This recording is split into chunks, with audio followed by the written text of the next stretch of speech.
Donc le thème d'aujourd'hui, finances locales au Maroc et en France, dans un monde en mutation, c'est pour traiter des supports, c'est-à-dire les recettes et les dépenses des collectivités territoriales, et voir comment on peut les stabiliser, voire les améliorer dans un monde qui bouge.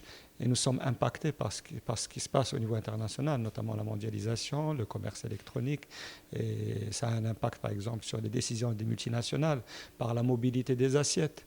Donc ces multinationales peuvent changer de siège, de lieu de production, et ça peut impacter et les finances publiques et les finances des collectivités territoriales.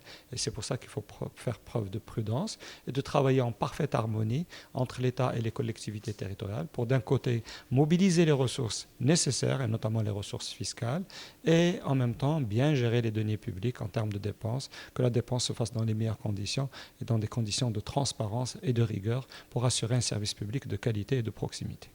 Les chantiers qui sont menés par la Trésorerie générale, c'est d'essayer d'améliorer, bien entendu, les comptes publics et le reporting qui se fait aussi bien pour le gouvernement, pour les collectivités territoriales, pour la Cour des comptes et aussi pour les instances internationales et notamment les agences de notation pour avoir des comptes publics aussi précis que possible et qui permettent de montrer la bonne exécution des budgets, que ce soit le budget de l'État ou celui des collectivités territoriales. Et tout ça montre aussi la résilience et aussi la bonne tenue des finances au Maroc. Et je dirais que les fondamentaux économiques soient assez solides.